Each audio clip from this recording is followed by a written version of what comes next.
So hi, I'm Kevin Bishop and I'm the Vice President of Customer Engagement Solutions at IBM. And some people would say, what is Customer Engagement Solutions? Well, it's bringing together analytics and marketing and e-commerce capability around a consumer or business buyer. It was 5 years ago that IBM introduced what we call the new era of computing, cognitive computing, and we did that by playing a game show. We played chess in the past and other people have played Go, but we played a game show that was a question and answer game show, except the format was the quizmaster gives the answer and the contestants have to work out what the question is. So you can't do that with a simple look up and search. And so what it was showing was that computers now are able to converse in natural language, or lots of us are used to that from using Siri or Alexa or other places, but perhaps do that too. But more importantly, they're able to reason, and they're able to learn from previous questions, and they're able to understand what's happening in your speech, in the text, in the pictures that they look at.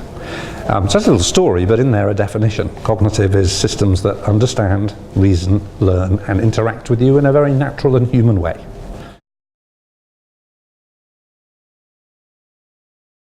Well, there's an ability to understand emotion, but it's back to the same thing about how does language work. We use words, particularly adverbs and adjectives, to express colour in its broadest sense in what we describe. We use body language to express things, and you can now do image recognition on pictures and compare lots of pictures of happy people and lots of people of sad people and lots of people that have had a short-term shock and learn what the patterns are. So you can analyse speech and text and pictures to identify and understand emotion, but that doesn't mean the computer has any emotion of its own.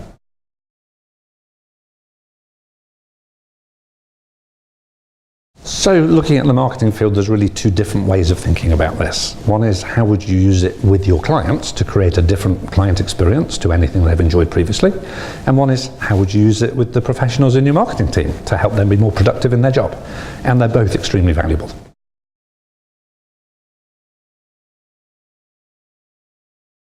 So I'm going to start with a marketing example to answer that question, but then bridge to other things. Because the other side of marketing is how do you help a marketing professional be more expert at their job more quickly than otherwise they might have been.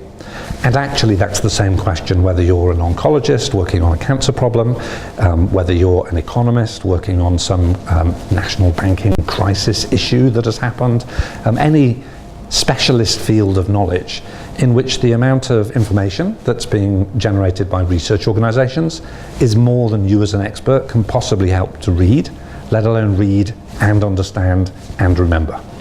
And because it's a set of computer systems that are able to read and understand and then reason between them, it can present hypotheses that you don't have access to because you never got to read the data. So in a marketing context, that could be as very simple as I've been using these images in a campaign and this fifth image isn't working very well. My A/B testing or multivariate testing isn't working on that image. Could you suggest another image? And Watson might ask you a couple of questions about, well, what is it that you're particularly trying to convey in order to go through all it knows about an image and suggest a few alternatives to you. And that's one of the demonstrations that we have.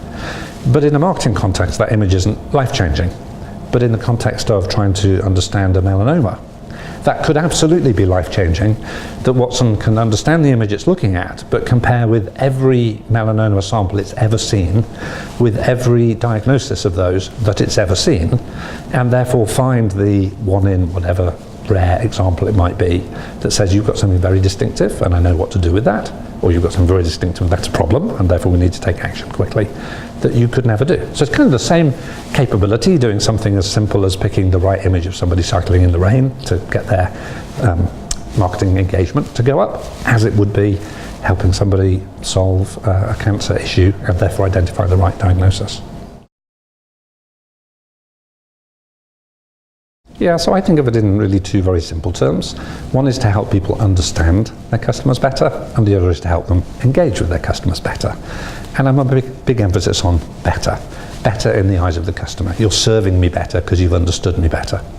Because what cognitive can help you get at is not just a pattern of what somebody's doing, but by understanding more of the language around which they do that, whether it's spoken or written, by understanding some of the images that people post, maybe get a sense of why they're doing it.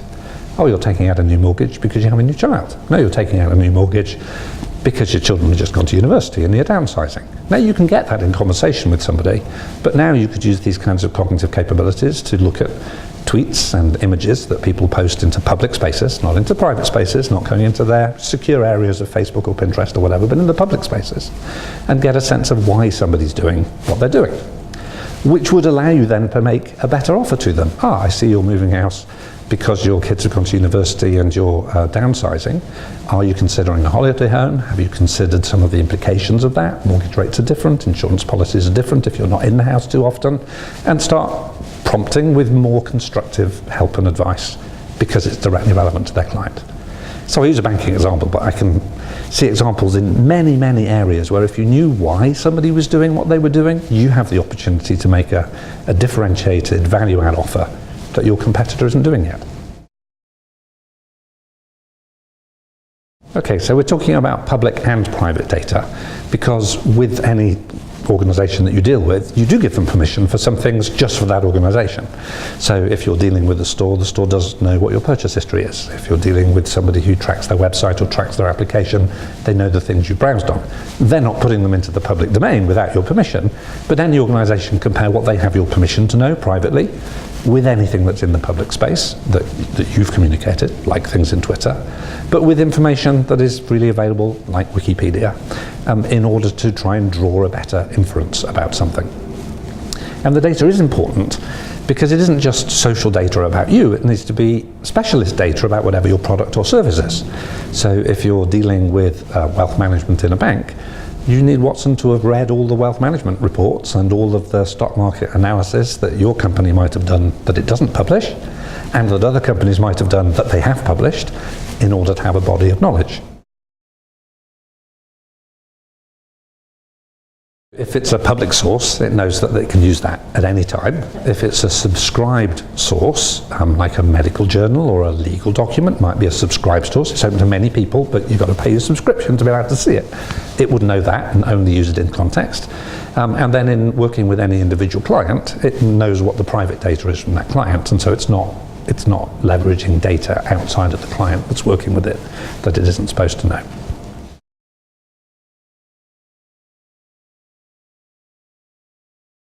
So I think we're in a very diverse range of stages. So there are some organisations that are very explicit about what data they ask you to provide and what the value exchange is going to be if you give me that kind of data. And so you get companies like Zappos who are very clear on if you give me your name and address, not only can I ship the thing to you, but I will pre-print the return labels for you with your home address on the return label, and it's a simple value exchange. Great, I'm willing to share my name and address. I now understand why you're asking for it. But other companies are not so clear about why they ask for data, and they're not so clear about why they combine data from other sources. So for me, this is not a technology issue, but a marketing practice issue. It's about us as marketers being professional in the way that we engage so that there always is a value exchange. And if you don't know, which is the worst case, or if you know but you're not prepared to share, actually maybe that's an even worse case because it's deliberately deceitful rather than just not sufficiently expert, then you really shouldn't be doing something. So you should ask yourself always, why am I doing this? And am I willing to share that I'm doing this? Oh, and so since I am willing to share, then I really should share. And if there's a value exchange, people give you all kinds of permission for all kinds of information.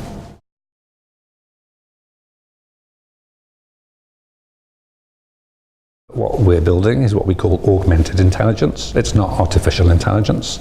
As I described, it's a series of capabilities that you can combine in ways that make things appear fairly magical, but actually when you break them down, doing speech to text is not that hard, and teaching language structure is difficult, especially if you do it in multiple languages, but it's doable because it's been researched by linguists for years.